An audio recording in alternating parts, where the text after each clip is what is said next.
Hey everybody, what's going on?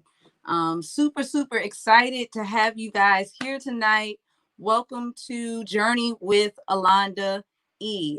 Tonight is going to be awesome. All month long, we've been doing this series, Journey with Alonda E, and I am super excited to introduce some special guests on tonight. So we need to get these numbers up for starters. I need everybody to share. I need you guys to share right now. We are talking about mental health today. So I need you guys to share. I need you guys to, share with your friends, share with your family. Let everybody know that tonight is going to be an amazing conversation, a much needed conversation, an informative conversation. And I want to make sure that tonight nobody misses the opportunity to get this great information and to get empowered and encouraged, not just spiritually. We know we've been talking about some spiritual things, but tonight we're going to offer some practical perspectives on mental health. And so I want to make sure that everybody gets the message tonight. So wherever you are, I need you to do me a huge favor. I need you to hit that share button. Also chime in. Let me know where you guys are watching from, where you're streaming from. If you're streaming from YouTube, if you're streaming from Periscope, if you're streaming from Facebook, let me know where you are in the world. I need you to share this video, and we're going to get into some really great conversation. I'm super excited to have these awesome guests. I consider them to be family as well. And I think living in this world that we live in, it's humbling to have family that are informed. And so I consider them to be family. And so tonight, once again, as you guys are coming in, I want you to let me know where you're watching from. All of the people that are watching, you ain't click on the video, but you watching, you being a peeping Tom, I need you to come on in the room. Come on with us tonight, because tonight we're all going to get some help spiritually, mentally. I don't want you to be, on the outside looking in. I want you to come on in the room. Come on in the room. I know you're scrolling, you're looking at it through the little window. Come on in the room. Be a part of the family tonight, and let's all get some really good information, and let's be empowered and encouraged together. Once again, I know I kicked it off a little bit late, and I'm sorry about the delay, but I am honored to have these amazing guests on tonight, and I'm going to briefly introduce them. Hey, Lewis, what's going on, man? Everybody, make sure you share. He has an awesome ministry, him and his wife as well. It's called Grow With Us. Shameless plug. Just go ahead and plug that in. So if you're a married couple, be sure to check out Lewis Pollard. He's in the comments. Hey, Kia, yeah, come on in the room. My sister put in the comments when I shared the flyer earlier this week. She said, "Y'all don't act sane now. We all need this mental health. So we need this mental health. So I need everybody to come on in the room, share this, and let's get informed. But tonight, super excited to introduce once again people that I consider to be family, but they are informed, they're educated. These are people who, this is their field, this is their line of work, and this is what they do on a day-to-day basis. And so tonight, I want to introduce Andrew Hazzard and Dr. Chanda Reynolds. I'm going to give them the opportunity to, thank you so much, Lewis. I'm going to give them the opportunity to formally introduce themselves and let you guys know all of the great things that they are doing in their field. Hey, Quay, what's going on? I'm excited about this conversation as well. I'm going to give them the opportunity to formally introduce themselves and let you guys know what they have going on and everything that they do in their field of mental health. And then we're going to go ahead and get into this conversation. I need everybody, once again, share this broadcast because tonight is going to be amazing. So without further ado, I want to first kick it off with Andrew. Actually, you know what? Ladies first, because I know Andrew will say the same. I need you guys, if y'all are still muted, unmute your mics, because tonight we're going to have a family conversation. But we'll kick it off with ladies first with my sis. Can you introduce yourself formally and let people know where you're from and what you do? Yes. What's up, sis? You good? Hey, sis. What's going on? Well, first of all, thank you so much I'm good. I'm good. Yes. Listen. I want to say that you were doing an amazing work because everybody's not having conversations like this. So I definitely commend you for that. Like, it's so important. But for everybody else watching, my name is Dr. Chanda, and I am a mental health therapist. So I recently obtained my doctorate degree in clinical psychology about a year ago, almost a year. In October, it'll be 1 full year. And so I've been working in therapy in the therapeutic setting for about 7 years, I'll say, mostly with children and adolescents. Just now starting to get my feet wet with working with like younger adults. But overall, it's been a journey. One of my passions is just to pouring into my personal brand, which is Minds of the Culture. And Minds of the Culture is a social media platform as well as a mobile app. So if you have your phone out, make sure you download that on iOS or on Android. That was a shameless plug. But yeah, so Minds of the Culture is basically just a platform related to Black mental health, and not only just Black mental health, but also emphasizing the aspects of faith and mental health and how important that is, because so often we think that the two have to be mutually exclusive. So, my goal is to bridge the gap between the two. You're awesome. Awesome. Once again, thank you for being on tonight. Honored to have you as my sis. Now, my bro, Drew, can you well, I don't know if I should call you that on here, but introduce yourself, man of God. Yeah. Drew is perfectly fine. My name is Andrew Hazzard. I am originally from Delaware, the East Coast, but I'm in the Midwest. I live in Chicago, and I absolutely love it. A couple of years ago, I graduated with a master's in social work. I currently work with young males, doing some clinical counseling and mentoring work. But recently I've had a position change, so I also do a lot of training now. So I train other counselors and a lot of rites of passage type of work, and it's a lot of fun.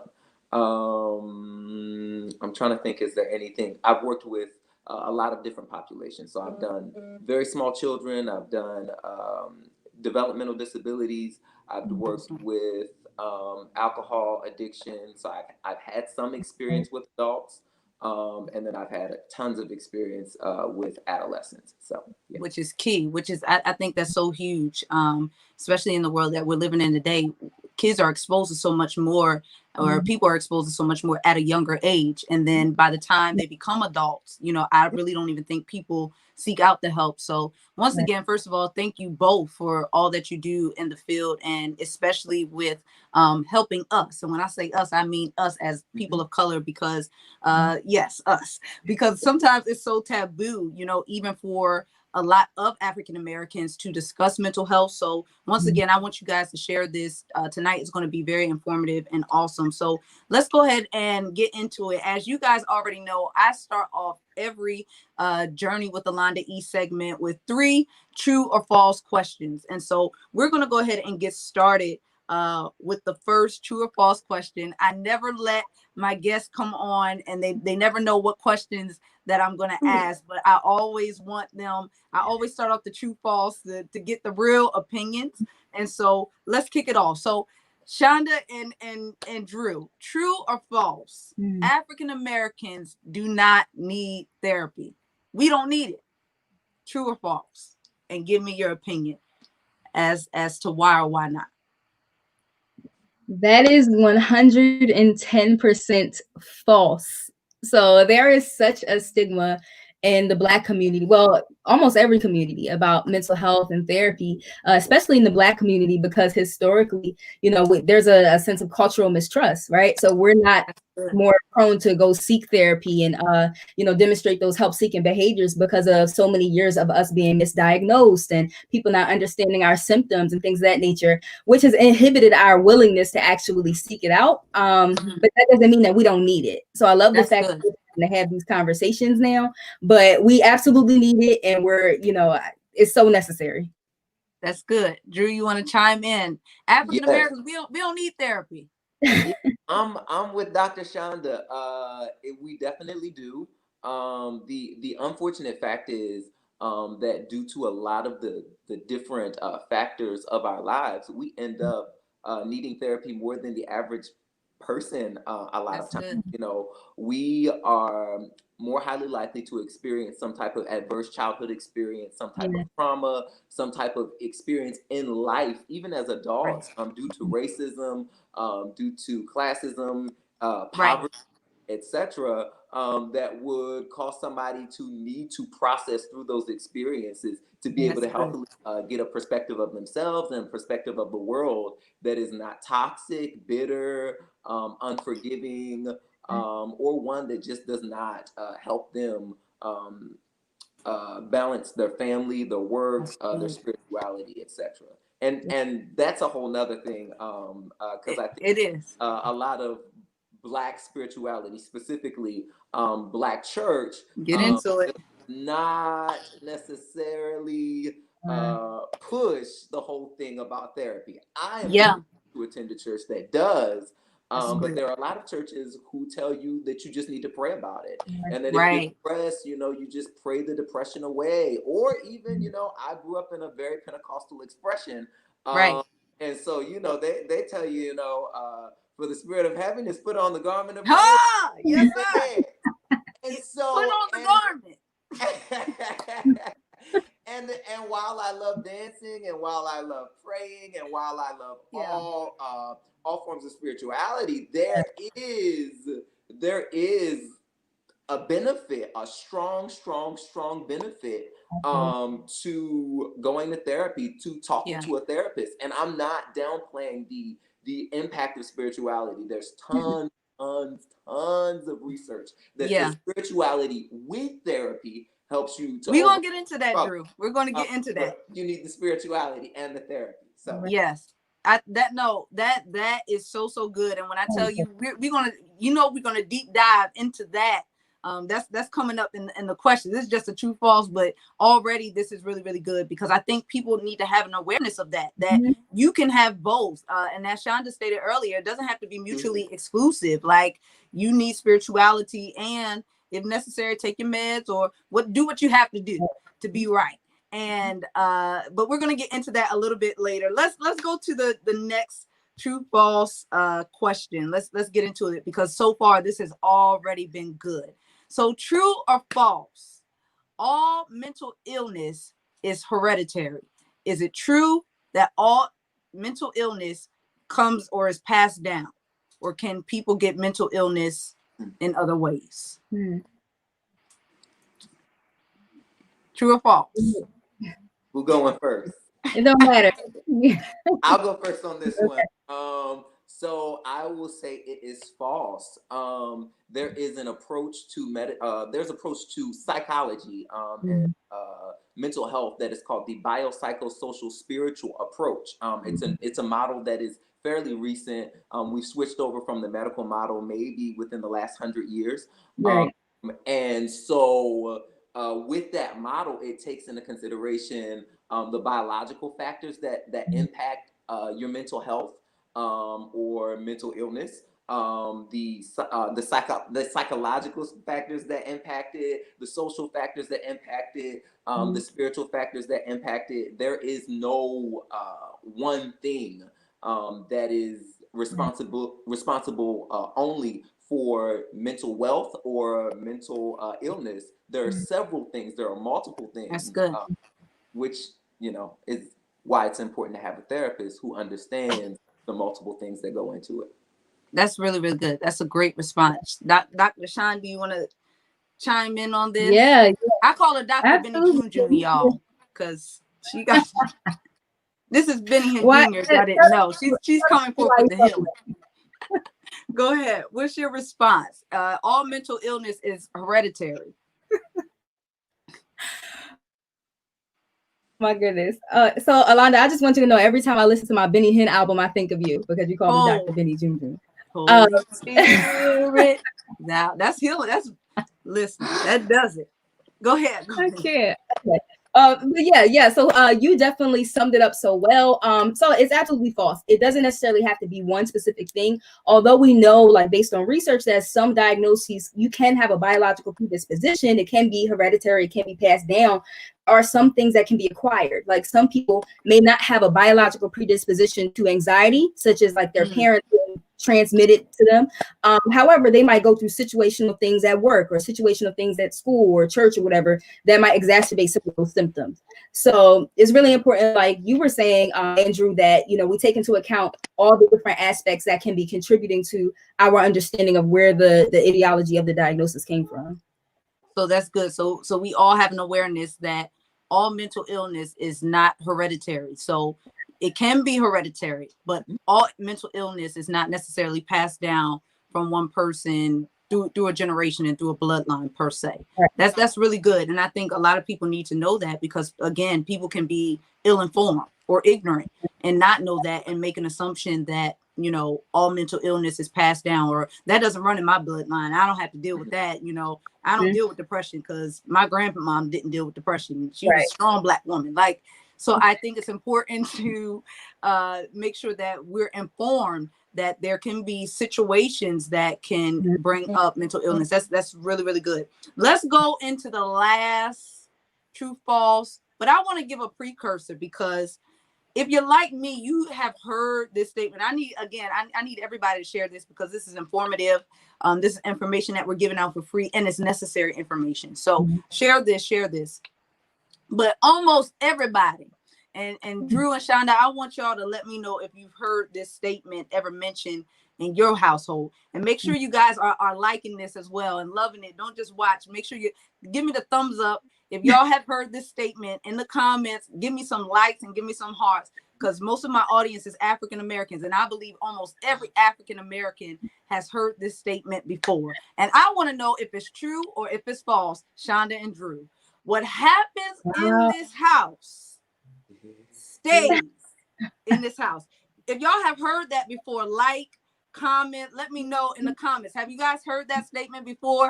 Absolutely. Drew, Chanda, have you guys heard that? Have you heard maybe some of your friends? Maybe you heard it from your grandmother, your grandfather? I feel like this is a common, I don't want to even call it a colloquialism, but this is a common saying amongst African Americans. So I want to know, is it true or is it false that what happens in this house stays in this house? Alonda, that's so funny, because I was just having a conversation with somebody, and that's one of those toxic mindsets that we have in the Black community. It's it's a toxic mindset, because at the end of the day, that's one of the things that keeps us from our healing. The fact that we're not able to or not willing to address some of the things, those family secrets, or the things that people might be experiencing behind closed doors, and we continue to keep those things in the closet. So how can you effectively heal from something if you're not willing to address it? So you can't heal from what you hide. Period. My God. So that's definitely not true. We cannot heal, as my sister said, from something that we hide. That's good. Drew, jump in on this. What happens in this house? Because I can't tell you how many times I've heard it. I've heard friends, this is a saying amongst our people. And for us to have experienced so much, going all the way back to slavery, what happens in this house stays in this house. Is that true or is it false? And if it's true or false, let me know your opinion. And what should we do about it? How do you feel, Drew, about this statement? So I feel like, unfortunately, in a lot of houses, it is true. And it shouldn't be true. The reality is that any type of experience that is adverse, that doesn't help you, that doesn't further you along, you need to do something about it. You need to process that experience. You need to talk about that experience. You need to figure out how that is impacting you. Because the fact is, things that you don't think are impacting you are impacting you. You are being impacted by your childhood. You are being impacted by the relationship you had or did not have with your mother. You are being impacted by the relationship you had or did not have with your father. You are being impacted by the relationship you had with your peers or didn't have. You are being impacted by the relationships you've had your entire life. Not only the relationships, the environments you've been in. You've been impacted by so many things. You are influenced by so many things. You did not make yourself completely. There were a lot of things that went into creating the you know today. And so if you just allow all the things that have happened in your house to stay in your house, you have no measurement to know if it's right or wrong. And That's so good. a lot of us grow up thinking that things are normal, things are okay, things are cool. Wow. And then we get older and we realize, oh my God, it was toxic. It was Right. dysfunctional. It was abusive. There are certain things that are abusive that we don't necessarily identify on at the onset that it's abusive. And so Wow. abuse does not look the same. And so just Right. because somebody isn't cussing you out or calling Wow. you certain names doesn't mean that it's not emotional abuse. There's That's good. abuse that is happening to people and they have no clue that it's even going on. And Mhm. sometimes even worse, I'll give you one even worse than that to help children to have sympathy for their parents. Some Mhm. parents don't even know that they're being emotionally and psychologically abusive. They have Wow. no clue. And so when we allow toxic mindsets like Mhm. what happens in this house stays in this house, we then lose the ability to measure how I'm Wow. to measure how I am being a child, how to measure what my childhood experience has been like, what my church experience has been like. I need Exactly. something Wow. to measure. I need a standard. And so Good. although there's a hard idea of what normal looks like. It's Yeah. not really trying to figure out what is normal. It's just trying to figure out what was so weird and awkward and so way far Right. out that needs to be just tempered. And so Wow. it's a reality that we need to know the standard that we're supposed to be living up to. We're very heavy. Christians are very heavy on knowing certain standards as far as God and the Bible. Right. But we should be just as heavy about knowing standards as far as family, knowing That's standards as far as relationships, come knowing on. standards as far as mental health and Yeah. even standards about even being able to regulate anxiety and standards around that. You That's don't good. know what this stuff looks like outside of yourself. And so we Wow. have to get out of ourselves to really realize, out of ourselves and our environment, to realize what this stuff really looks like, because some of what we deal with and experience, we don't think is a real problem because we've Wow. never seen what normalcy looks like. And I hate to Right. use that word, but we've never seen what normal behavior looks like. So we don't. Wow. That I mean, Drew, you just preached the word. I need y'all to give some likes, some hearts, some hand claps, something in the comments, because the man of God just preached. And once again, if you have not shared this broadcast, I'm going to remind you again to share this broadcast. Why am I asking you to share this broadcast tonight? I've been asking you to share every former Monday, but tonight is particularly important to me because not only is it the last part of this series, but once again, this is information that people need.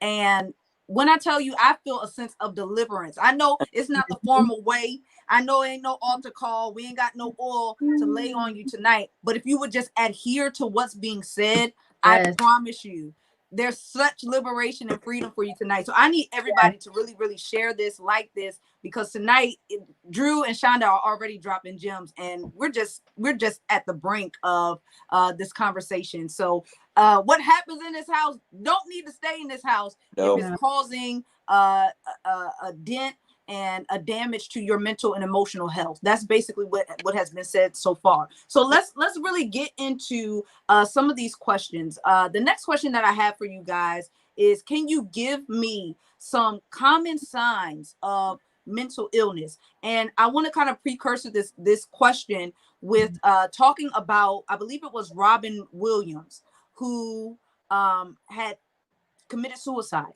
unfortunately. And he was a comedian, and he was bringing laughter and joy to so many other people. And I think if a lot of people be honest, there are plenty of people who find themselves in the same type of situations where we bring so much enjoyment, so much laughter, so much peace to other people's lives. But sometimes the people around us may miss the signs of mental illness. So can you give us some common signs of different types of mental illness? Number one, different types of mental illnesses, list those, and then also what are some of the common signs to know whether someone may be struggling or dealing with mental illness, because we want to make sure that we don't miss the signs, with our friends and our families, that going throughout our daily lives and our interactions with other people, that we're not bypassing people's emotional and mental health. So if you guys can just give me some common signs of mental illness, that would be great. Do you want us to target like specific diagnoses or? Yeah, you can talk about a couple of different mental illnesses, and then some of the most common mental illnesses, I guess you could say, and then go ahead and give us some common signs of how someone will be able to know whether, you know, someone is struggling with that particular mental illness. So let's kick it off with like depression and anxiety. How will someone know? What are some of the common signs? Okay, so that's a great question, because a lot of people might be experiencing it even in this present moment, and they might not realize it. So I was actually reading a statistic for another engagement that I had, and it said that at least 49% of Americans were experiencing some sort of anxiety or depressive-based symptom since March, which is when COVID-19 happened. So oftentimes individuals might have these symptoms, like I said, but they might not realize it. One of the main factors that we associate anxiety with is a significant sense of worry. So like feeling like you're constantly worried about, you know, this situation or that situation, and feeling like it's overwhelming you to the point where you start to employ what we call like catastrophic thinking, or just basically thinking of the worst case scenario like all the time, right?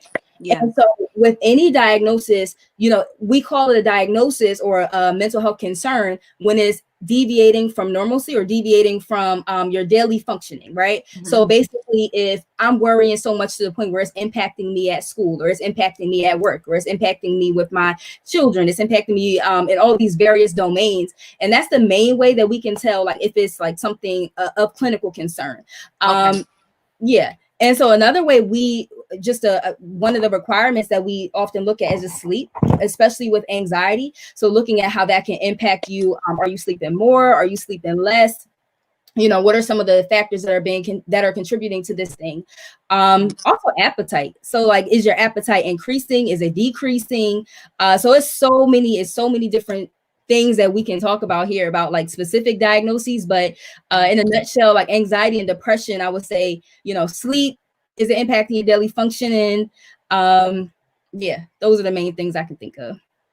Okay, Drew, you want to dig a little bit deeper, maybe talk about bipolarism? Is that the correct? Bipolar disorder. Because I almost made up a word, bipolarism. It's bipolarism tonight. No, but go ahead, dig in, Drew. But so can I know it's a joke to you, but can I push on that for a second? Yeah. No. I think one of the and I'm gonna go off topic, and then I'm coming right back. I promise.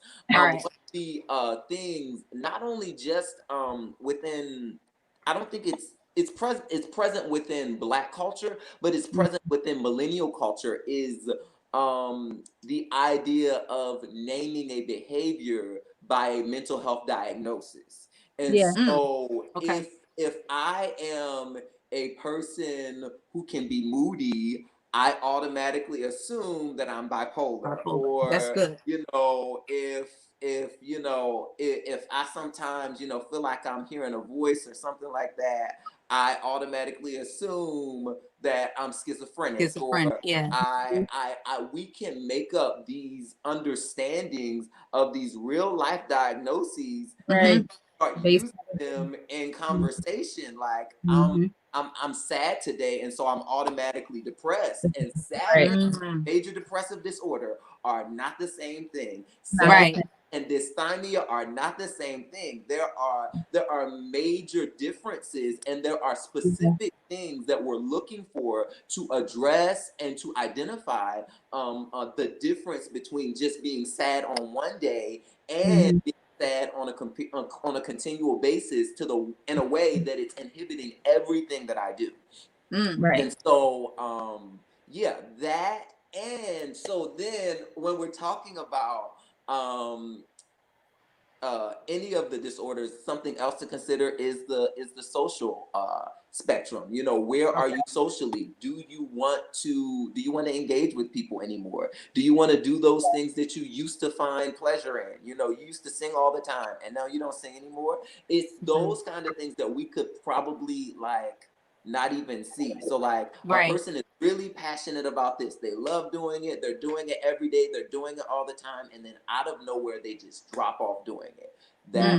you want to pay attention to. A person who talks to you on a regular basis, they're always talking to you, and then out of the blue, they just stop talking to you.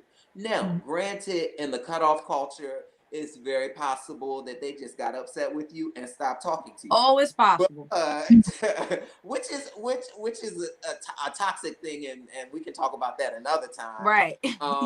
But you want to pay attention to social factors. You want to pay attention to biological factors, the eating, the sleeping, the drinking. I know that some people, some Christians identify drinking as a sin, others do not. And so you want to pay attention to how much someone drinks. Are they drinking more than they used to? In Illinois, marijuana is used for medicinal purposes, and so you want to be paying attention to all of those things, because one thing that you're going to want to pay attention to that's really, really, really big is self-medication. Individuals are going to try to find another way to cope with what they're dealing with instead of dealing with it on. If they're not going to come and process it with someone, they're going to find some type of way to cope with it and deal with it. So you want to pay any major changes in behavior, or even minor change, or tons of minor changes in behavior that allow them to cope with the problem, to self-medicate, to ease the pain. All of those things are going to be things you want to pay attention to. And last thing, and I'm gonna shut up. No, that's good. The one thing that I want to also state is that we're not only looking for individuals who who could be identified as a specific disorder or a mental health struggle. There are things that don't identify as a struggle, a mental health disorder, by the standards of the DSM, the Diagnostic and Statistical Manual. But they are still just as impactful on your life. You know what I mean? You don't have general anxiety disorder, but you have anxiety to the point that it stops you from doing things that you enjoy. You need to. You can still go to work, you can still function, you can do everything, but you're still sad. You're sad in a way that you can't engage in life, and you can't be the parent that you want to be. You want to see a therapist. All of these things, it doesn't have to be extreme. It doesn't have to be extreme. It does not have to be extreme. We are not looking for extreme cases to put in straight jackets and take to the crazy house. That is, I don't know where that paradigm came from, but some people have this paradigm that it's only extreme cases that need to see a therapist. Almost a good majority of everyone needs to see a therapist at some point in time in their life. That's good. That you need to go every week. It's not saying that that every day you need to go, but you need to see it at some point in time, just to get that gauge, get that barometer for what the standard of normalcy looks like. Yeah, that's really good. I think both of you guys have offered very, very informative information on just some of the common signs. So I hope you guys were taking notes so that you can, I don't want to say self-diagnose, but take a look inward. Don't self-diagnose. Go see a therapist. But then also to make sure that you can encourage your family and friends, if you do see symptoms and signs, to encourage them as well to go see a therapist. So we talked about appetite. We talked about the things that people are passionate about. We talked about sleeping. All of those may be some common signs of that something may be off. So encourage your family, encourage those around you and those in your community to go seek out a therapist, because it's important. All right. Let's get into the next question. The next question, I think, is so important to everything that's going on. I know we touched on it a little bit, but I want to ask you guys, how do you guys think that culture and society has impacted our mental health? And one of the reasons why I want to ask that is because right now we're in the middle of a pandemic. And I need you guys to once again, like and share. I see we have some people on. I need everybody to like it, at least like it. I know that we have a pandemic going on. I know that we are in the middle of racial tension. We are dealing with injustice. And not only that, looking at things from a broader scale, like this decade, that this age that we live in, we live in a technological society. So with the pandemic, with racial tension, with technological advances, how has all of these things, and I know you guys could probably talk for days just on one of those things and how it impacts mental health. But if you could just give us a overall summary of how does all of these things impact our mental health, technology, racial tensions, and a pandemic? What are the people feeling, and how has it affected us? Yeah. Chanda, let's kick off with you. Yeah. So I would say that it's definitely triggered a traumatic response. We call it racial trauma for a lot of us, right? And so, I totally get a lot of us have been sad or due to losing our jobs in March due to COVID. And then right after that, we had Ahmaud Arbery. And then right after that, we had George Floyd and Breonna Taylor and all these other individuals who were killed at the hands of law enforcement. Right. And so, I want to be able to sum this up in a really quick fashion because, but first we need to understand the history. So going back centuries ago, right? Going back centuries ago, when we experienced slavery, we got to understand that slavery was a very traumatic process, right? So I always say, like, we didn't have a DSM, the Diagnostic and Statistical Manual of Mental Disorders, back in 400 years ago. But if we did, I promise you a lot of our ancestors would have experienced some sort of PTSD related symptoms, because you cannot take somebody from their homeland, take them into dire circumstances, beat them and do all these other horrific things and expect them to function normally on a mental level or a cognitive level. And so when we take the trauma of slavery, we got to understand when trauma happens, that's not just something that we just experience and it's just done, right? So that's embedded into our physiological, biological systems, right? And so when we're thinking about slavery and trauma, that same trauma has been passed down to Black people for generations. And so when we experience things like, losing our jobs due to COVID-19 and seeing our brothers and sisters being killed at the hands of law enforcement, we got to remember, like, this isn't new to us. Like, this is a traumatic that we're experiencing that was passed down from generation to generation. That's why we have to be so cognizant of some of the things that we're taking in. We have to be very aware of some of the things that we're allowing ourselves to watch on our phone and to, mindlessly scrolling through social media and just watching videos of people being killed and arrested, especially when they look like us, because research indicates, like, when you see somebody who looks like you being killed, like, that's traumatic. We call that vicarious trauma. So it's so important for us to just be aware of this, because at the end of the day, anytime you have a group of individuals, and there's a whole body of research on this, anytime you have a group of individuals who experience ancestral trauma and that same trauma is passed down and they continue to experience racism and discrimination and all these other things, like lack of access to healthcare and things of that nature, like, you're going to experience some sort of mental, emotional, cognitive concern. So this is nothing new for the Black community. That's why we have to be so intentional about healing from it. Wow. You know what? And that just made me ask a question, because you just talked about how all of this stuff is, all of this trauma dating all the way back to slavery. And how that, you said, you talked about healthcare and access to resources. So a question, this is not, in my notes, but here's a question, food for thought. Is it that our mental health has impacted our lack of resources, or is it that the lack of resources and health disparities and all of these other things have impacted our mental health? Or do you think it's a little bit of both and it's been like a continuous cycle? And either one of you can chime in on this. That's just a random question that kind of came off the top of the head. But do you think it's like a cause and effect type of thing? Like, I don't think it's cause and effect. That's like the what came first, the chicken or the egg. I think it definitely has a lot to do with one another. Because even when we think of, like, Maslow's hierarchy of needs, I wish I had that diagram. That's good, man. I could have pulled it up. Yeah, but let me see if I can get it. The very foundation of that is, like, your physiological needs, right? So when we're thinking about physiological needs, we're talking about, like, making sure our healthcare needs are met, sleep, eating, drinking, all those different things. But when you think about it, if the Black community doesn't have access to it like we need to, how are we going to access these other higher level needs, such as love and compassion and all these other things, without having the basic needs? Yeah.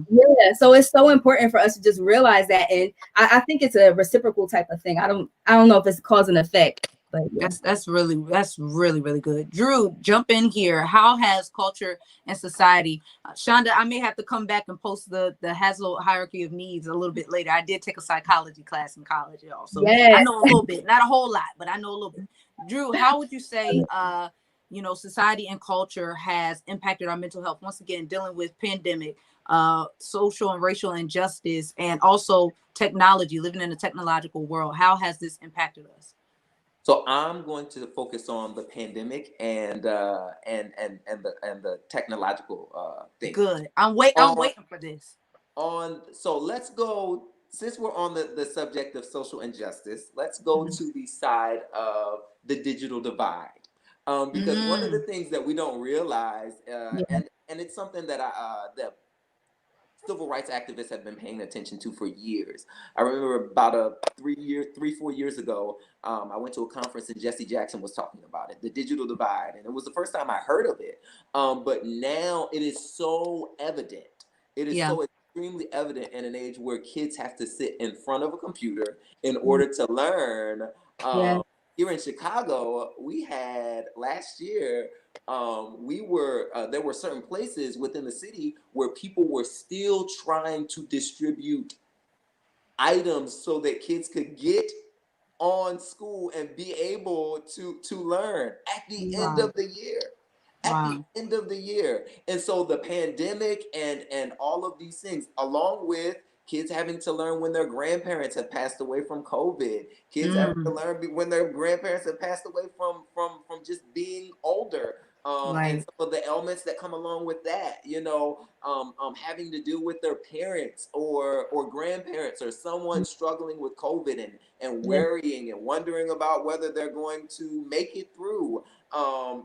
People being stressed out about their job situation or job security, or even being stressed out about their living situation.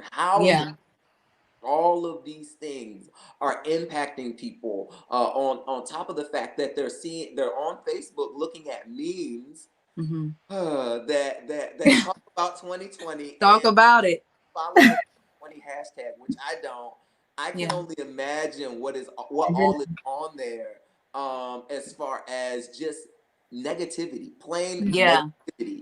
And one of the things that I'm going to offer, and people can take it or not, just monitor the amount of negativity you're taking in. You got to monitor that. You have to be proactive about how you are allowing that stuff to get into your space, how you're allowing that stuff into your life, your mind, because you're in a pandemic. You're in a continual cycle of trauma every day.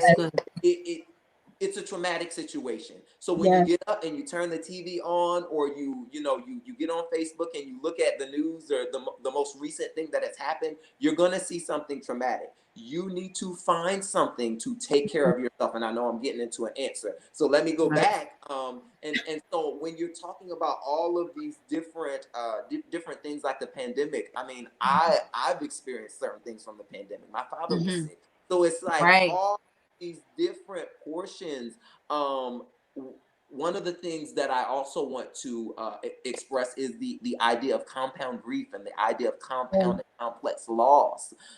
You are experiencing so many different losses, so many different things that you just didn't expect to experience, and even complex trauma. Just it's a lot of different things going on that can be traumatic, and just because you don't see the impact on you doesn't mean that it's not impacting. I wish I said that 3 billion times. Just because you don't see the impact does not mean that there is no impact. I have sat in groups for Put that in the comments, y'all. Just because you don't see the impact doesn't mean that there is no impact. Something is going on. So go ahead to your point.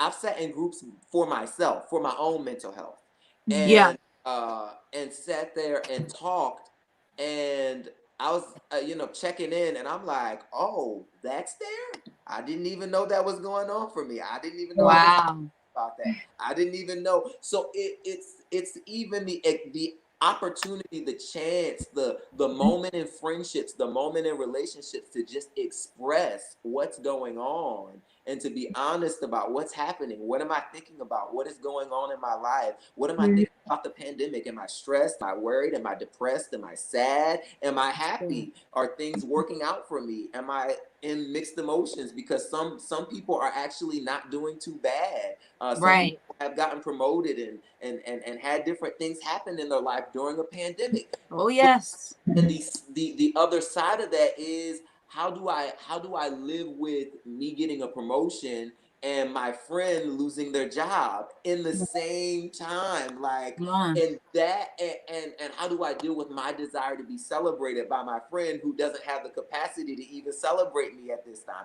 There's an impact whether you see it or not, and you might see that impact later on in the friendship when you're upset and you don't know why you're upset with this person, and you know, so there's a lot of things that are happening. There's a lot of impacts that we wouldn't necessarily see, but I would stress the importance of sitting with self, taking moments out to think, to process, to just sit and see what comes up, and just deal with that, and see what ways might be best to handle what comes up. Because culture, society, everything that's happening, racial tension that didn't start now, that has been going on for a very, very, very, very, very, very, very long time. Some people just being open to it.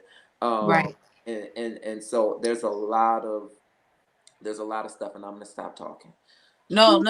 I love that you guys are adding to this conversation. And once again, I feel like this is so necessary. I don't think it outweighs any of the other programs, but again, I think it's so important that we're not just spiritually or physically informed. Wellness, healing, it needs to be mental, it needs to be emotional, it needs to be spiritual and physical. So I think you guys have been offering such a great aspect tonight to mental health and perspective that I think is so informative and necessary for where we are. Let's jump into the next question. Speaking of spiritual health and mental health, and I know both of you all as PKs and church people, but also as educators and having education and knowledge in mental health, can probably appreciate this question. I asked people to submit some questions for me, and one of the questions that came to me was, how important is it to balance seeking a professional without discrediting the power of the Holy Spirit? I heard Dr. Chanda talk about earlier that it doesn't have to be mutually exclusive, but there may be some people out there who feel like, you know, they're going by the word of God, and the word of God is sure. We believe in the Bible here. And I know Drew and Chanda can attest to that, but that doesn't mean that we don't need natural help. So how do we balance that without negating or making each and every, making it separate? How do we handle that? How do we balance with seeking a professional without discrediting the power of the Holy Ghost? Or the Holy Spirit, as they like to call it now, because we don't like the idea of a ghost. But go ahead. Well, I would say, you know, it's so important for us not to try to separate the two. I think we have to keep in mind that we are not just fleshly beings, like we are spiritual and fleshly. So therefore we have to know how to go about things from a spiritual perspective and also add in the practical. At the end of the day, like, there were multiple people in the Bible who experienced symptoms of some sort of mental health concern, like point blank period. You know, I always talk about David, who definitely had depressive symptoms. If you don't believe me, go read in Psalms. You know, I can go on, but it was so many individuals in the Bible who experienced that. And just because you have a mental health concern, it doesn't make you less spiritual. It doesn't make you, you're not neglecting your sonship because you got, you know, you're depressed, right? And so I think a lot of times we just have to really keep in mind that, again, like, they don't have to be mutually exclusive. And the Lord gave us professionals, like he gave us, you know, Andrew, he gave us like other individuals who are really prayer warriors who also have the practical tools. So it's so important for us to know how to utilize them. I always say, like, you know, being at the altar and, you know, praying and deliverance, all that's great. And that'll lead to deliverance, like point blank period. And also, what's the point of, snotting and sweating at the altar if you're going to go back to the same things that got you bound in the first place? That's why you have to know, how to come and seek professional help so that you can apply. Yes, Elijah was definitely depressed. He definitely had suicidal ideations. So that's why you have to really know how to, seek help from individuals who can give you the practical tools that you need to utilize in order to help you to maintain your deliverance. So I always say, like, deliverance at the altar is great, but this is how we maintain our deliverance, by learning how to communicate when we're, becoming emotionally upset, by learning different coping strategies that'll help us from a practical standpoint. Journaling can be so powerful. Like, learning these things to do from a spiritual as well as a practical perspective is so important. And I don't think that we need to separate it, because at the end of the day, like, it's powerful when they're both combined. That's great. That's great. Drew, I know you have to have something to say on this. Jump in here, because you were kind of tackling it a little bit earlier. How important is it to balance seeking a professional without discrediting the power of God? Well, I'm going to answer the question with a question. How important is it to seek help for cancer without discrediting the power of God? How important is it to seek help for diabetes without discrediting the power of God? How important is it to seek help for high blood pressure without discrediting the power of God? That's good. If you can go to a doctor, a medical, who a large portion of the majority of Christians do not have Christians as their medical doctor. Let's put that out there. You didn't put that as a criteria to get a medical doctor, but then when you go to get somebody to counsel you, then you want everybody to be a Christian. Wow. And it's just like, I'm not understanding. They have the tools to help you process through this, even if they see this a different way. And so, I'm not understanding the idea that's going to discredit the power of the Holy Spirit. Anything, I believe that it could help you, that it could help you connect with him more. It could, the interesting thing is that not only is there mental illness in the scriptures, there's also different types of therapy in the scriptures. You have Saul, who is depressed and is tormented and has, some psychological issues going on, no doubt. And what does he do? He asks for a minstrel, right? He asks for David to come and play. And we look at that as the most spiritual thing in the world. But I want to help people understand that there is a such thing called expressive art therapy. Yes. That's so good. There is music. This is good. There is a therapeutic This is good. So what was happening? It wasn't just spiritual. It wasn't just the spiritual phenomena. It was a therapeutic phenomena. It was a therapeutic phenomena. He used a therapeutic intervention to help him come out of depression. And that was a coping therapy. And so if we only look at that from a super spiritual perspective, where it was a deliverance service, and it may have been, I wasn't there, I can't say for sure, but the intervention was a therapeutic intervention. The way that Jesus asks questions, Jesus uses something that we describe as Socratic questioning. It's questioning, to open-ended questioning, to help people to come to larger conclusions. It's therapeutic. I use Socratic questioning every day, and I'm quite sure Dr. Chanda does too. Absolutely. Open-ended questions to help people lead them to a conclusion that you already had. What Jesus did with the woman at the well was extremely therapeutic. I just want you to understand that there is a therapeutic angle already in the Bible. You don't have to go outside the Bible to find the therapeutic lens. It's already there. It's already there. And so, discrediting the Holy Spirit, that a professional outside of you cannot make you discredit the Holy Spirit. Let's start. Let's go back to that. So how can they bring you to a conclusion that's going to cause you to discredit the Holy Spirit? That's your own. That's your own stuff. That's your own stuff that you need to work through and process through. Because if I can make you make another decision about your life, then that says something about you, not me. Exactly. Right. Something about your internal belief system, not my power to make you think something different. Because people who are healthy make their own decisions, and it is Mm-hmm. therapists who make Wow. decisions for Can them. you repeat that again? People who People are who are healthy healthy make their own decisions. make their own Therapists don't decisions. make decisions. You're not going to come to a therapy session with me and I'm going to fix your life, or I'm going to tell you what to do, because I'm not going to tell you. Wow. I've got questions, you got answers.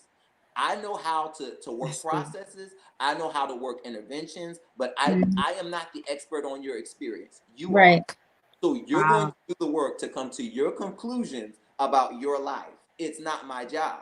And so if seeking a professional causes you to discredit the Holy Spirit, then you probably were already discrediting him before you sought Before help you from got there. Drops that the source. mic. Before Yeesh. you even got there. Period. Wow. That was good. I'm stuck. If going to a therapist causes you to discredit the Holy Spirit, you probably discredited the Holy Spirit long before you got to the therapist. Long before. Wow. Drops the mic. That is amazing. Wow. I think that has been so informative, and I love the fact that even the stuff that you guys were saying, and this will kind of segue somewhat into my next question that I kind of have for you guys. Even the stuff that you were saying, Drew, regarding David and Saul.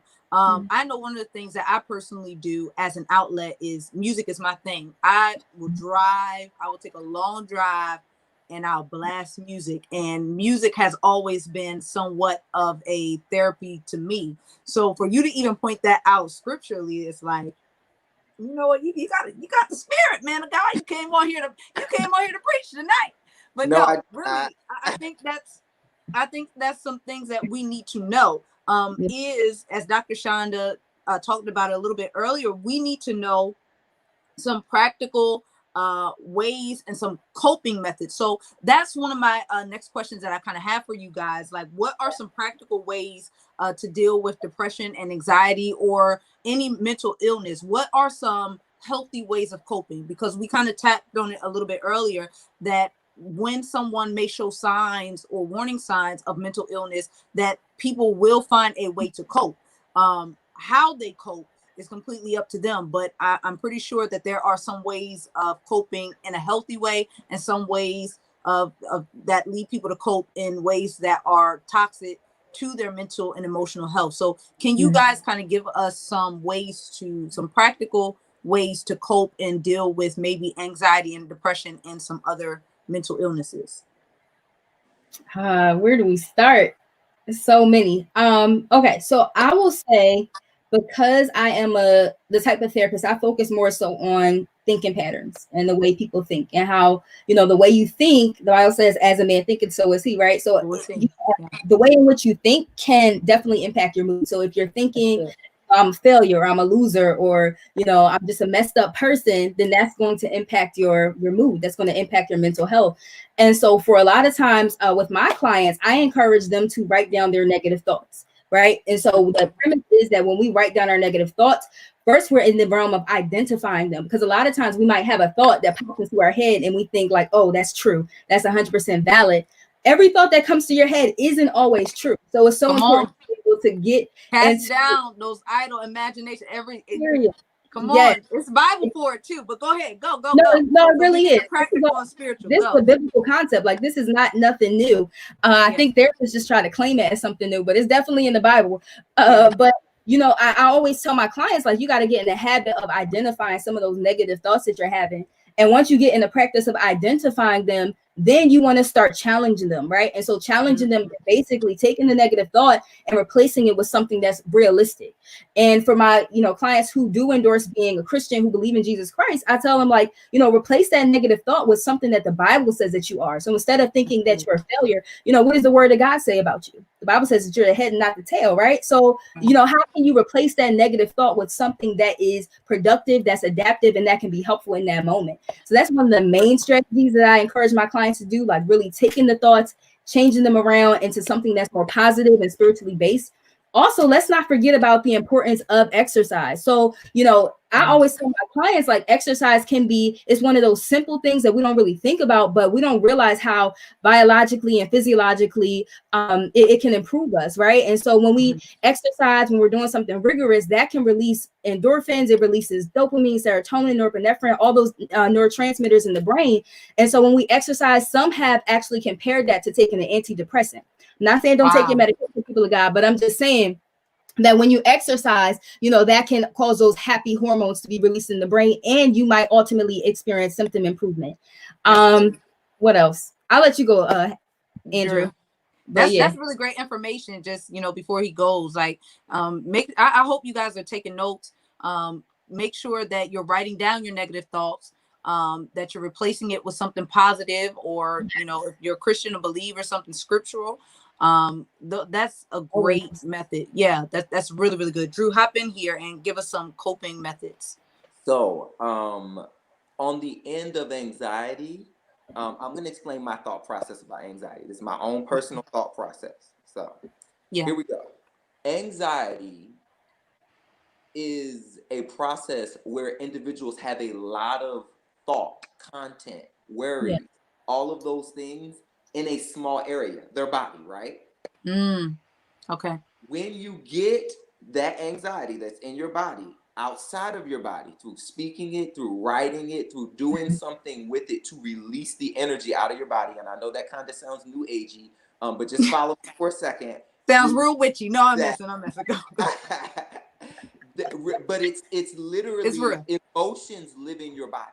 Yeah. Emotions live in your body. So it's a source of energy. Sadness lives in your body. You can track it. You can find out where it is. It could be in your solar plex. It could be in your head. It can find different places to be. And so you want to identify what that looks like, and you want to get it out in some type of way. That can be journaling. For some people, that could look like singing, that could look like dancing, that could look like exercise. So getting that stuff out. And one of my favorite things, my personal favorites, is having good friends. My personal favorite for mental health is having good friends, because I have friends who I can call. Now, granted, your friends are not your therapist. Your friends are not your therapist. Your friends are not your therapist. Put that in the comments, please. And if your friends were your therapist, let's go this route for 2 seconds. If your friends were your therapist, typically that's not even ethical or professional. And so in most types of friendships, that's not even something you want to get into. So if your friend even had the credentials in order to be your therapist, it's not ethical. But on the other side, your friends are not your therapist. So having good friends does not mean that you're getting therapeutic intervention. But having good friends can impact and help your mental health. It gives you an opportunity to express some of the things that are going on inside of you that you don't have. It's, once again, that standard thing. Understanding the standard for normalcy. All these thoughts are circling around in my head, and I think it's normal because I've always thought this way. I've always felt sad. I've always had dreams about a bad experience I had in my childhood. I've always had all of these things. I've always been extremely jarred by people touching me or hugging me. I've always been this. I've always spent days in my room with the lights off, with no one talking to me. All of these things can be identified a lot easier when you're in the presence of people who are somewhat healthy or somewhat moving towards health. So it's important to have friends. It's important to have relationships. Absolutely. People that you can contact and not do the whole superficial spiritual conversation. I do not do superficial spiritual conversations with my friends. At times, I have something to share about the character of God. Because this is a prophet, y'all. He's a prophet. He's a man of God. Or anything of the sort. However, I do not get on the phone with my friends and have superficial spiritual conversations. That oftentimes is a telltale sign that something is going on mentally when you're obsessed with spirituality. Some people cannot function without spirituality. So you wanna identify that kind of stuff. Okay, I'm back on. I'm sorry, but that's a Right. tangent that I want to go on, but I can't go on. But because I was about to say, I could definitely speak to that, because there should be a balance. You know, I feel like most of the time, and I'm just gonna plug it in, Drew, because you went there. I feel like most of the time when people talk about spirituality or balance, quote unquote, is more or less, you know, I'm going off, I'm deviating for a second, y'all, and I'm gonna come back. It's more or less about how much sin we can get away with or whatever. But real balance is understanding, like Jesus, we're both human and divine, natural and supernatural. So you don't have to put more emphasis on one or the other. That should be able to coexist in harmony together without there being something deep and spooky about being spiritual or just outright carnal if you're human. So, all right. But even let's go even further with that. We go, oftentimes Christians go into the dichotomous thinking, which is there are only two aspects of human life, which is spiritual and natural. There are more aspects to your life than just spiritual and natural. Woo. There are more aspects to your life than spiritual and natural. There's the biological aspect, there's the physiological aspect, there's your soul, your mind, your will, your emotions. That's so good. There are so many. There's the social aspect. There's the behavioral aspect. There are so many aspects to your life beyond the dichotomous perspective. And as long as you pigeonhole and only reserve your energy for those two things within that dichotomy, you're never going to see the fullness of your life. Right. The goal of Christianity, knowledge, is to live a full life. That's Jesus good. says, I've come that you might have life and that you might have it more abundantly. So abundant life is going to have to do with addressing all of those areas. All aspects. Not just addressing the natural and the spiritual. Because you can go to the doctor and you can go to church and still end up terribly wrong. Right. Well, now let me ask this. Because you dug into it, so I gotta ask, because now we're having a conversation, and you know this is how we do, Drew. So you talk about the Facebook Live is gonna get a whole thing of how we converse, because I'm always I love to be around people who expand my mindset and I can learn from. So you talk about the social aspects and the spiritual aspects and the physiological aspects. Would you say that still falls into two categories? No. Natural or physical? Okay, inform me. I'm here to learn. I wouldn't say it falls into categories necessarily, because physiological, while it is physical, it's not completely physical. It's spiritual. I wouldn't consider it spiritual either. It's okay. All right. There are processes within the human life that do not fall within necessarily one, because social interactions aren't necessarily spiritual or natural. They can be a mix of the two. They can be a mix of other things. There are a lot of other things that don't fall into those two categories. Okay. There are multiple aspects, multiple facets of the human life, and there are other facets that I'm not even dealing with, like sexuality, which is a part of the human life. Right. And so all of those work together. And some of those have spiritual components, some of those have natural components, some of those have other components that we're not even speaking of. These things are very, very comprehensive. Yeah. And so I'm not saying that you probably could put those things in those two categories. However, I feel like a lot of times when we find categories, we use categories and a lot of names to reduce things from the big comprehensive concept that they are. I agree with that. Things are huge and comprehensive and vast and broad. And we'll miss over certain aspects by making larger categories, and I agree with that. I do agree with that. But back to the question though, coping. Coping mechanism, because you know we I'm could do sorry.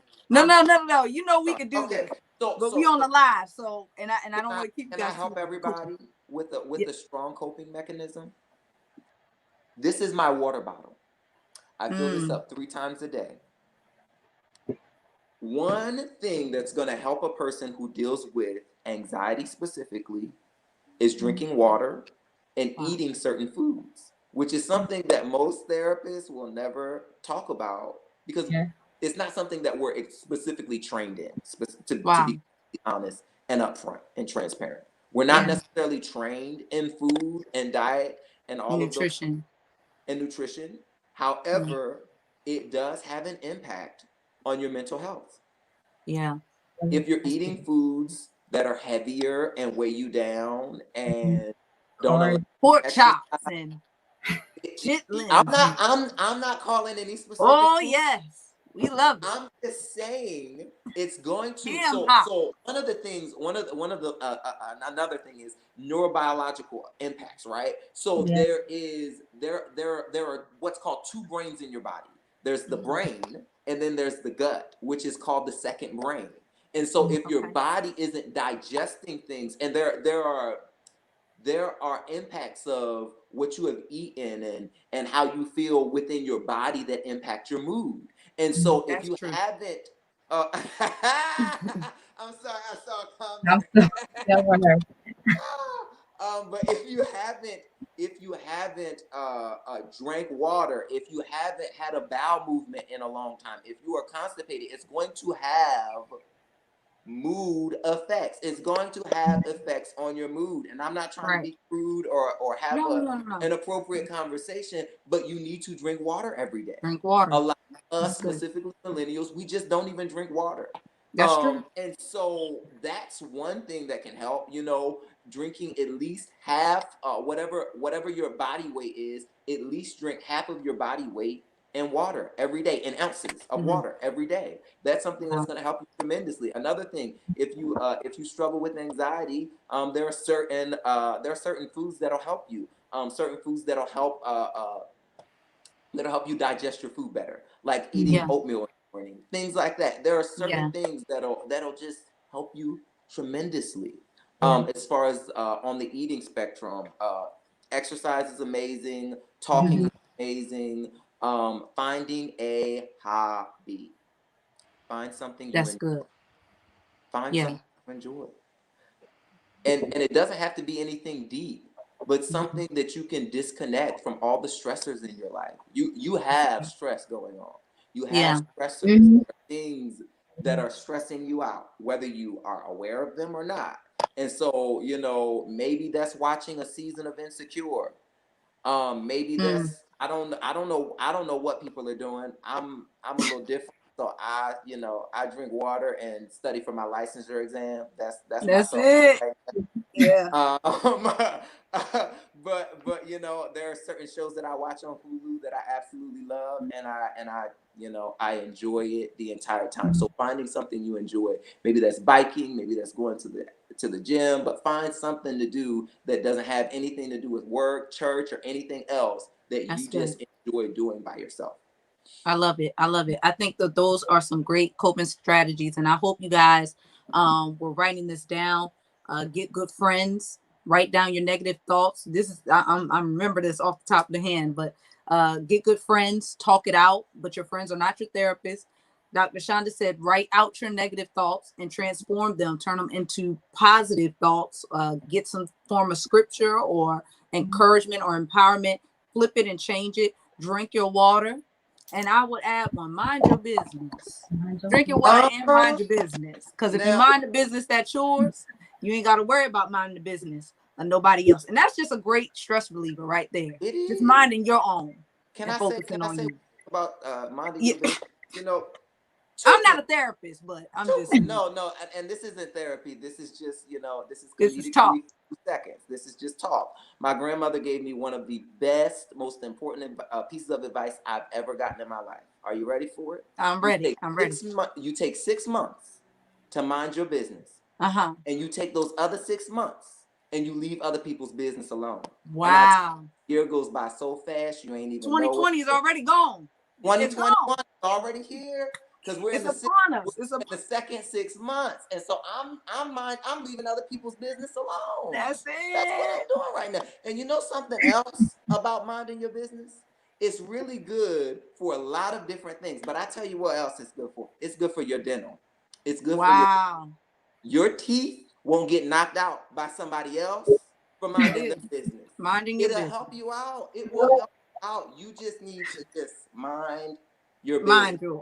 That's it. It'll help you. But no, and on a serious note, I think that tonight was extremely, extremely informative. I put down in the ticker below, you guys can see it right now. We're going to try to take a couple of live questions, but I also want to be sure to post and put up tonight Dr. Chanda and Andrew's cash tag thing. So I want you guys to sow tonight. Tonight has been so informative, but we are going to take live questions. If you have any live questions, I'm going to ask that you will put it in the comments. And while we're gathering your live questions before we end, because we're really going to end within like the next 5 to 10 minutes or so, if you guys have questions, I really want to tackle something, Drew, that you said that I thought was really, really good as far as having friends to help as a coping method. I don't want to talk about, and I really don't want to mention the whole mindset that people have kind of put out there regarding the crab in the barrel mentality when it comes to African Americans, because I'm sure Dr. Chanda will probably be able to dig that whole thing back and bring it all the way back to slavery systematically and how we got here. But I do want to talk to you guys about how important is it that we understand how big community is and how big it is that you check on your friends and that because I will be honest with you guys. I have friends. I consider you guys to be, of course, my friends. And, we don't talk all the time. We don't communicate all the time. I think that as you are being an adult and you're living life and you have things going on, you're running businesses, you're working a job, it's very, very easy to lose track of your friends. But I do think that if you consider someone to be a friend, that there is a certain responsibility that you have in friendship to check in and make sure that everything is well. So I want you guys to really speak to that aspect of community and how important that is to mental health as we're gathering some of these live questions. Well, I would say it's so important, especially for individuals of the African diaspora, like Black people overall. Like, we're collectivistic by nature. And like La, you were saying, like, this goes back to slavery. Like, Bring it back. Tribal. Because Dr. Chanda's gonna bring up that slave. If Dr. Chanda ain't gonna do one thing, she's gonna bring up old master. She's gonna bring it up. Because it's real. It's real though. It's real. Yeah, it keeps representing in the way we function even today. And so, even before slavery, like individuals of the African diaspora, like this goes back to, our roots, our foundation. Like we're tribal by nature, right? Yeah. So, we tend to rely on one another, whether it's for support or the research does suggest that individuals of, the African diaspora, we're more likely to go to our friends. We're more likely to go to relationships that we have, like our grandparents and our pastors, before going to a therapist. And that just speaks to the level of, community that we have. And so I think it's so important for us to keep that in mind. Like, it's so important for us to have a good group of friends, people who we really can glean from, and really just have, be able to let our hair down and really be ourselves and just to talk. Like you were saying, Alonda, like I consider us friends. And Andrew, you're my new friend. So like, to be able to have those individuals in your life where you can really unpack. Again, like Andrew was saying, like, it's important not to make your friends your therapist, but it's so important to be able to be vulnerable and with certain people, because you shouldn't be vulnerable with everybody. So I'll just put that out there. Don't be vulnerable with everybody, because that might be boundaries. But you want to have people in your life who you can be vulnerable with. Like, let them know, I'm not having a good day. I saw another Black man being murdered on TV. Like, what are those moments that you can share with your friends so that they can, pour into you? Because it's so important to recognize that you're not alone. That's good. Yeah, that's good. Drew, chime in. How important is community when dealing and talking about the African diaspora and our people? How important is it to have community and friends? I can't express how important it is. There would be no words that I could give you to express how important it is. I feel like within, I learned, I'll tell you part of my story, okay? Okay. I learned, I'm listening, guys. I just gotta pause my camera. Go. understood. I learned how to be a better friend recently. And in being a better friend, I realized the good friends I had around me, and I realized the cool support that I was getting that I didn't see, you know, and the opportunity that I had to be supported in ways that I didn't know I needed. Yeah. And so That's good. sometimes we don't even know that we need support. Mm. I can go through, I'm the type of person who can go through a hard week, and because, you know, I can have a conversation with myself and, all right, this is what we're doing. I know everything inside of me is saying cry and get Right. down and give up on life, but we're not doing that right now, Andrew. Built for We're a going tough. Talk to yourself. Exactly. We're going to Yeah. get up, we're going to go to work, and we're going to serve these kids today, you know, or whatever that looks like. And while that is extremely resilient and extremely amazing, you need people who say, all right, I don't know what your plans are for today, but you need to cancel them all and stay at home Yeah. because you're not doing well. That's You need good. friends who know you enough to tell you to quit. Stop. Don't do that. Don't Yeah. invest time there. And while a lot of us see that as toxic and people want to tell me what to do and control my life, there is a part of friendship that is super, super protective. Mm-hmm. And you stop yourself from experiencing the benefit of the protection that comes from friendship when you choose not to take their advice. That's good. You have to take everything that they say. But you should have friends who you can take something that they're saying. You Wow. should have friends that you feel like you can glean from and get something from. And so Yeah. if you feel like you don't have any friends that can help you through a tough time, then you might want to look into that. And you might want to look Yeah. into that with a therapist because there are other aspects of that that are dysfunctional thinking, that could be dysfunctional thinking, that could be traumatic patterns, that could be dysfunctional patterns from the home, that could be dysfunctional helping patterns, being an enabler. I mean, there are tons That's of reasons good. why you could either not be a good friend or set yourself up in social situations that don't work for you. And That's so, even on the thing of friendship, you know what I'm going to suggest that you do? Get a therapist. If you're not a good friend, it. you might need a therapist. And I'm not saying you have to go for 20 Right. years to therapy. Right. But you get about 5 sessions in, and you might not automatically become the best friend ever, right? Right. But at least you will have awareness Right. because we value, as Black people, we value the change, the transformation, being the mogul, getting there, and we discredit the whole journey. I The mean, the process. journey is Yeah. just out the window. I'm trying to be there wherever there is, and it's a Yes. real strong thing. I'm going to be very specific. It's a real strong thing within the millennial culture and the church, specifically millennial culture among young preachers. It's the idea of being there. And so you become Yeah. so obsessed. It's obsessive behavior. It's Mm-hmm. obsessive behavior. And for some of us, it can be diagnosable. It is Wow. obsessive behavior And that is that's when you would need to always. see a psychiatrist, correct? Because there is a difference between a psychologist and a psychiatrist. So it's a possibility. It depends on how Okay. that's showing up neurobiologically. A psychiatrist is going to help you with medications Mm-hmm. and with different things that are going to help you neurobiologically, biologically, physiologically. Now, I can give you practices that can help you. We can work through some interventions that will help you.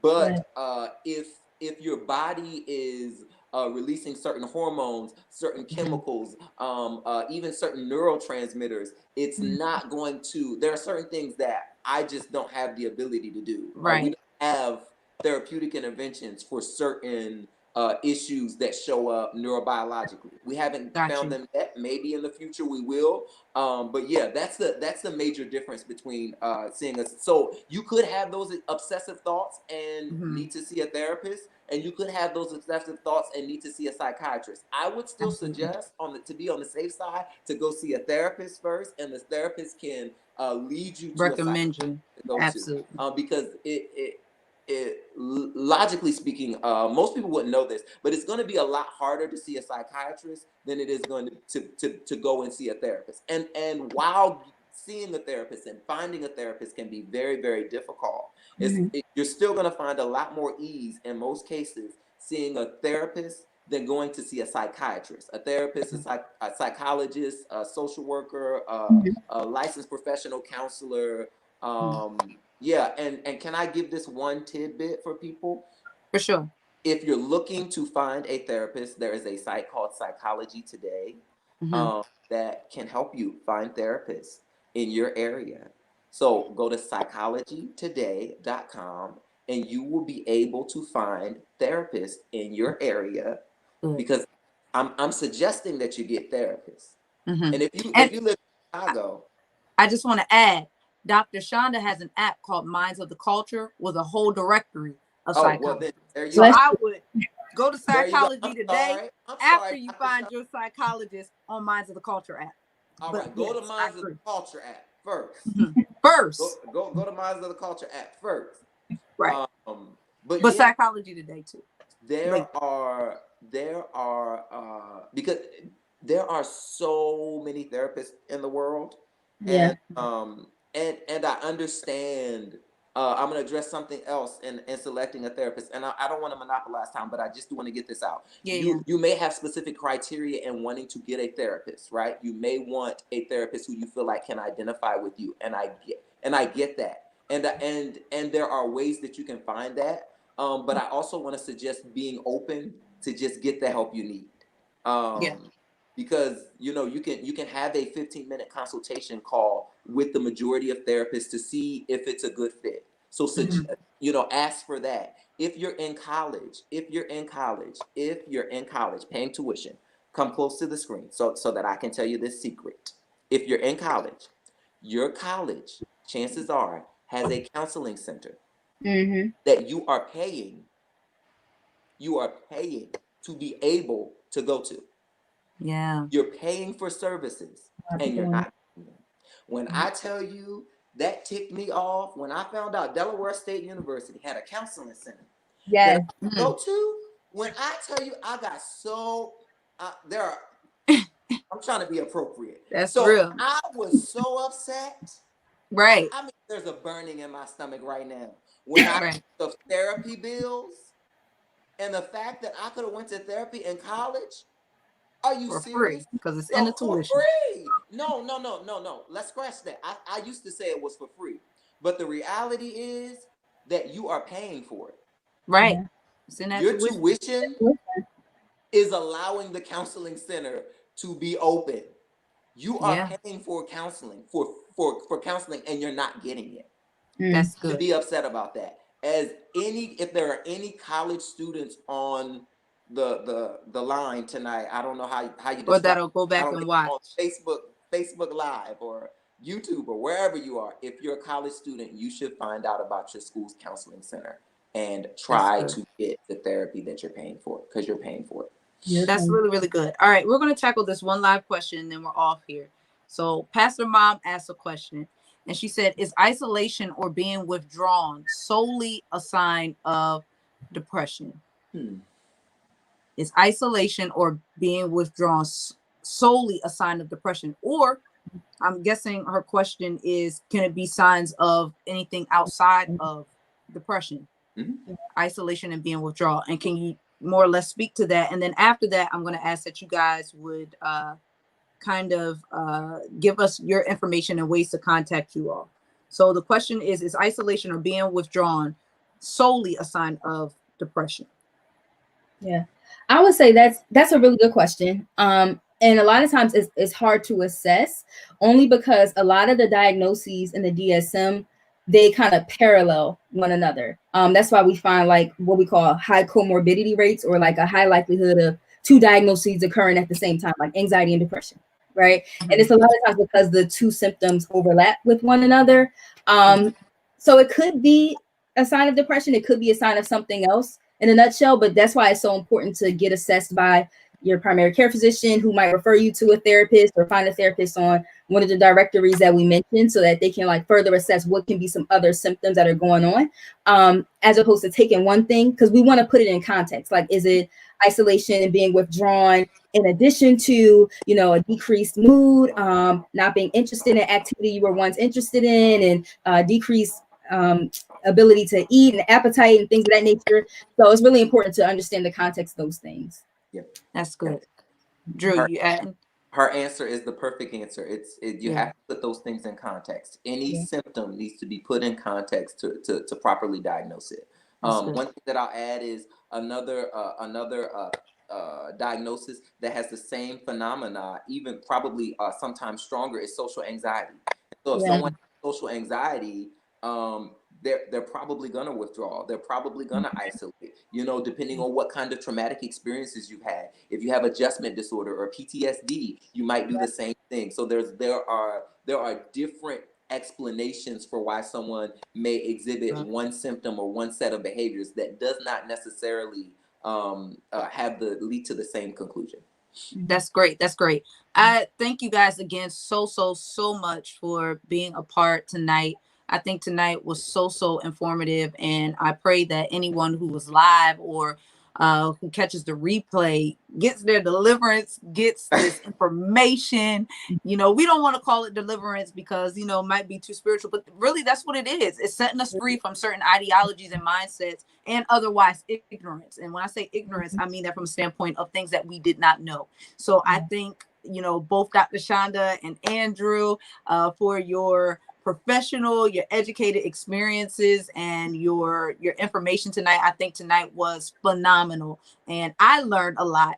And I think it's important that we share this message because it's so necessary, it's so needed for today's current society. So I also want, again, everybody, as you're watching this, as you're catching the replay, be sure to hit their personal cash apps. You know, they blessed us tonight, and I want to make sure that we sow into them and give back to them. But I also would like for you guys to let the people know where they can find you and how they can connect with you. We'll kick it off with you, Dr. Chanda. Let the people know how they can connect with you and where they can find you. And then Drew. Yeah, so you guys can contact me via Instagram. So my Instagram handle is there, not really on Facebook too much. But if you message me, I'll try to reply back as fast as I can. You can also follow the Minds of the Culture Facebook or Instagram page. So it's all one word, Minds of the Culture. And you can also download the app on Google Play. There it is. Thank you so much. You can download it on Google Play as well as the App Store. That's great. And that's a directory. Yes. For Minds of the Culture app. And I want you guys to know that. Yes. And I go ahead, show them your hoodie, because you know I'm a broadcast Jesus journey in a minute. Yes, so they have hoodies, they have apparel, but moreover, they have the help that you need. So make sure you're downloading the app and get that directory of psychologists and people who can meet you right where you are and help you get the emotional and mental help that you need. Drew, let the people know how they can connect with you if you want to be connected to, because you know Drew. Oh no, this is a different thing for Drew. So I love connecting with. I'm loving connecting with people at this stage of my life. It wasn't always like this, but thank God. That is true. Breakthrough. But you can. I have my Instagram handle there. I am Drew Hazzard. That's my Instagram handle. You could befriend me on Facebook. I don't post a lot of content.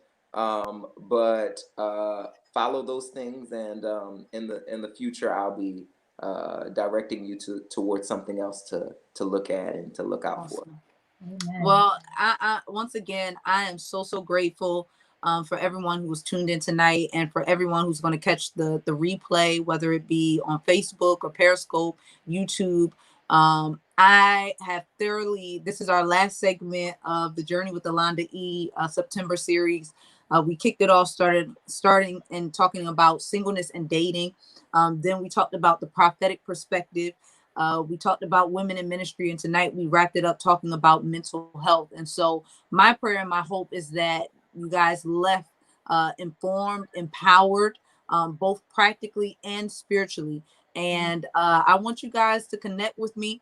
Y'all know where to find me because you're on my Facebook page, or hopefully you have subscribed to my YouTube page and you're connected with me on Periscope, but also connect with at Jesus Journey Movement on Instagram. As you guys know, we have some apparel there, and I'm thinking about launching some. I don't know if y'all can see this, but I'm thinking about launching these little nice hoodies right here because it's fall time, it's getting cold. So I know y'all like colors, and you know, the burgundies and the yellows, the mustard. So I'm thinking about throwing it out there for y'all. So again, just support the movement, because at the end of the day, when it's all said and done, we are on this life's journey together, and we cannot do it alone. And I think that was something that was said tonight. So we want to build community around Jesus' journey, and let's do life together, because that's what we're here for. And I want you guys to know that not only is God with you, but we're with you. Believers are with you, and you have an outlet, you have a space that you can go. Check out Minds of the Culture, check out Psychology Today, hit Drew up on his Instagram, and let's push him to get him to give us the good stuff that's going to help us with our mental health. And once again, thank you guys for tuning in tonight. I definitely want you guys to send me emails, send me inbox messages, DM me, and let me know if you have enjoyed Journey with Alonda E. I want to know if you guys have really enjoyed it, because this is something that I would like to continue to do if you guys have enjoyed it and felt as though it was a benefit to you and worth your time. So I love you all. Thanks again for tuning in tonight, and hopefully I'll see you somewhere again, somewhere along this journey. I love you guys. Have a great night.